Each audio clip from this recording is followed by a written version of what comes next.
Hi, I'm Dana, and today we're doing a very sad and depressing and probably quite ranty video because we're coming into that autumn-winter period where everyone starts talking about mental health again, which, disclaimer, I think is brilliant. I think that we should all be talking about mental health and destigmatising a lot more mental health conditions, and there's a lot to be said for talking about mental health.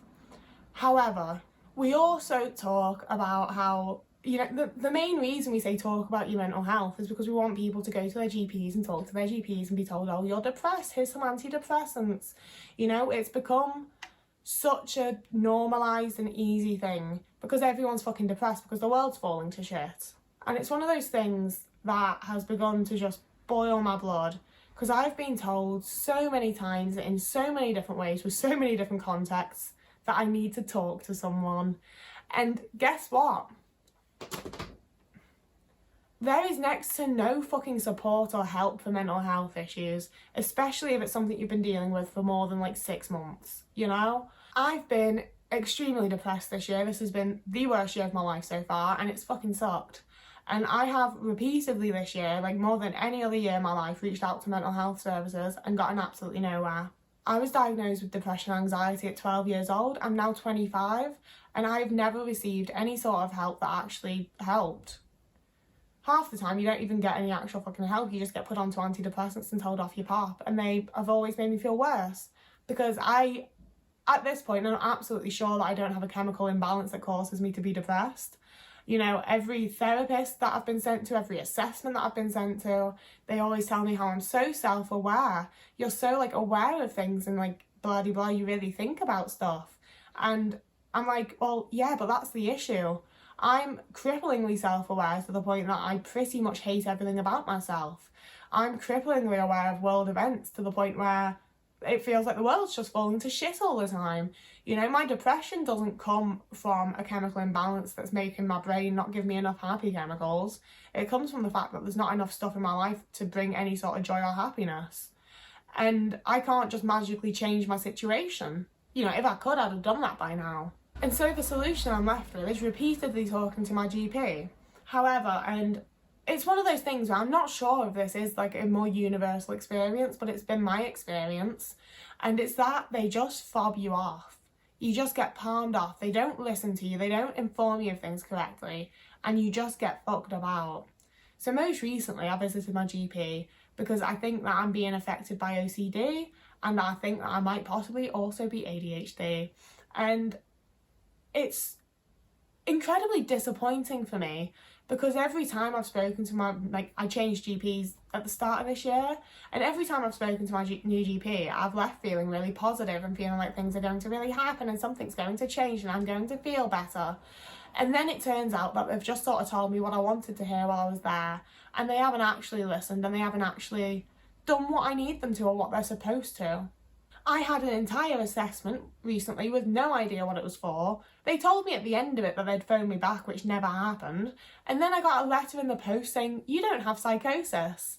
And I was like, I know, I never said that I experienced any sort of psychosis. I said that I think I experienced OCD and possibly ADHD symptoms.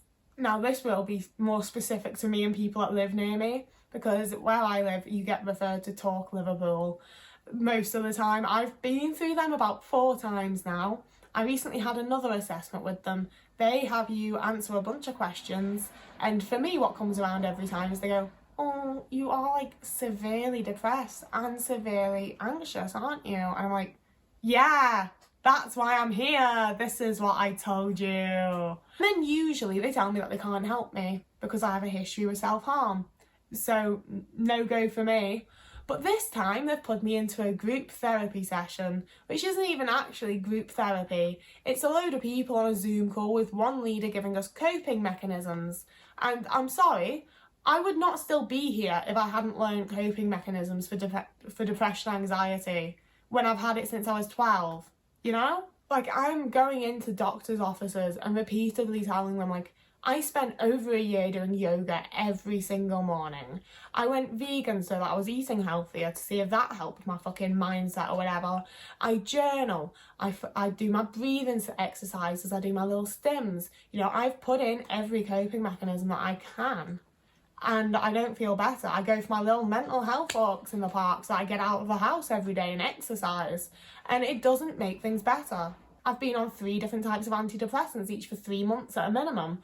They made me feel significantly worse. So it's all very good and nice and lovely to tell us, talk about mental health, talk to people, reach out for help. Where is their help? I currently have a therapist who, again, a lot of things regarding mental health care is a struggle for me because I feel so positive in the moment when they're telling me, well, do X, Y, Z and this will happen, but then the results don't come, you know? So I mentioned a while ago that I'd found a therapist who is autistic and offers like lower prices for the LGBTQ plus community and people that like just don't have money essentially. So I'm able to afford it. And I really like that she's autistic and so on and so forth. But communicating with, I don't think it's like specifically this therapist, I think it's just communicating with professional people online is shitty. I hate emails, they keep getting lost in my junk folder, they keep not coming through. You know, I thought she ghosted me at one point and then find it in my junk mail like a month later. Even after I'd like VIP'd her email address, you know, it's really annoying. You know, I've gone out of my way and made the effort and saved the money so I can get a private therapist, and it's still a struggle to even book sessions and even like, you know, feel like anything's happening because so much of it's focusing on background and getting like all of my shit out so that she knows the context of things. And it's like, okay, so it feels like I'm like doing something, but it's gonna be months and months until there's like results from it. So what am I meant to do in the meantime? Just continue struggling and being like scared to be alone in case I do something stupid? Like, you know, it's one of those things where I've been really reluctant to speak up about this or make a video about it or even tweet about it or anything, because I'm so incredibly grateful to have the NHS in the UK. It's terrifying to me that it's being like slowly privatised and sold off and so on and so forth. It absolutely horrifies me because the NHS is absolutely vital to me. I don't know how I would have ever, you know, tackled any sort of health problem I've ever had without the NHS, from broken arms to sprayed ankles. So it feels really rude and mean and ungrateful to then be like, you're not doing well enough. But it's one of those things where they're not. You know, and people love to bring up funding, and I totally agree that the NHS is underfunding. People should be getting paid more, there should be more funding going into everything. Like, the NHS deserves a lot more government support and so, like, I'm not a fucking politician, you know? I like the NHS is what I'm saying, which makes it feel really ungrateful and shitty to say that they're not doing a good enough job. But also, I've you know, had to go and meet people from the NHS to have various assessments and various, I don't even know what half of it is, honestly. I go to the GP and go, hey, I feel like shit, and then they send me out to places and I go to them and tell people like my entire life story, and it's kind of really humiliating and a lot, and then I just never hear back from them. And some of the NHS workers that I've come across are fucking vile, okay? Some of the nurses or psychologists or whatever they are that have done these assessments with me have been the rudest, most obnoxious people I've ever met in my life, and they've been plain cruel at times. Like, I had one woman that told me I wasn't depressed and anxious, I just needed to make friends. And it's like, well, I would have fucking made friends if I wasn't just staying in my house all the time because I'm depressed and anxious. You know, it's... And the other side of that is that there's people that work for the NHS that are absolutely fucking fantastic. You know, they are literal lifesavers. You know, I wasn't the type to clap on my doorstep for the NHS because I hate Boris and I think the whole thing was a bit pathetic, quite frankly. But the internal applause that I have for the majority of NHS workers is beyond anything. You know, I think they're incredible people. I couldn't do their job for a single fucking hour, you know, no. But I do think it's important to also approach the topic that in the realms of mental health, some of them may be qualified, but they are not qualified correctly. They're not nice people. They don't understand any sort of compassion or empathy that is required for their job role, and they definitely put me off getting help for a while after that. You know, I've had 13 years now of looking for help for my mental health on and off and receiving either nothing or nothing useful. I'm sorry this video is a bit of a jump around ramble, but going back to my point about being recommended to various therapies and my depression being caused by like the way that I think and the way the world is and the like, I've been referred for CBT more times than I can fucking count at this point. I've done 3 rounds of CBT and been referred for a bunch more. It doesn't work. There's been studies about whether or not it actually works for autistic people at all. I don't know any autistic people that it's worked for personally, but I do know neurotypical people. I found it incredible and really useful.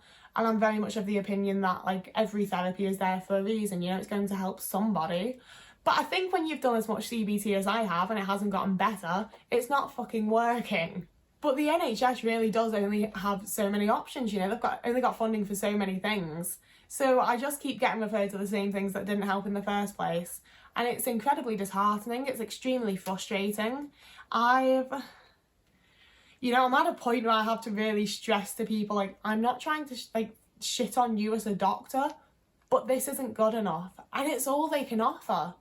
And that's, you know, that's kind of what I'm trying to say. I'm trying to say that the system surrounding mental health support and treatments in the UK is just not good enough. And as such, telling people to reach out and ask for help, reach out and talk about it, ask for support, it's not there. You can reach out all you want and you're just grasping at thin air. It's like trying to catch smoke with your bare hands, you know? Like, it's not there, it doesn't work. And that's the other thing that's been putting me off making a video like this, because I don't have the uplifting end, you know, I don't have the like, but we can, but this is, I don't have the but, it just sucks, it's not good enough. And, you know, like, I don't know what can be done. I'm not a politician, I'm not an MP, I'm not a doctor, I'm not a logistician. I don't even know what job role I'd need to start figuring out what the issues are and fixing them, frankly. I'm nobody, but even a nobody can see that it's just not fucking good enough. And don't get me wrong, I don't think making a YouTube video is going to change it, but it opens up some degree of a discussion, you know. I'm starting to be someone that has some degree of a platform, so I may as well talk about important things if there's people there to listen, you know. God, I have thoroughly depressed myself with this though. There'll be happier videos in the next few days, hopefully. As always, I make videos on Tuesdays, and I feel like there was more I was meant to say, but I really don't have any more than it's not good enough and something needs to change and I don't know what to do. So I make videos twice a week on Tuesdays and Fridays at 4:30 p.m. UK time. All my links will be down below to like Instagram and TikTok and any other social media that you might want to follow me on. But that's all for this video. So whoever you are and wherever you are, I hope you're having a lovely morning, evening, day, afternoon, week, month, year. And I'll see you again in a couple of days.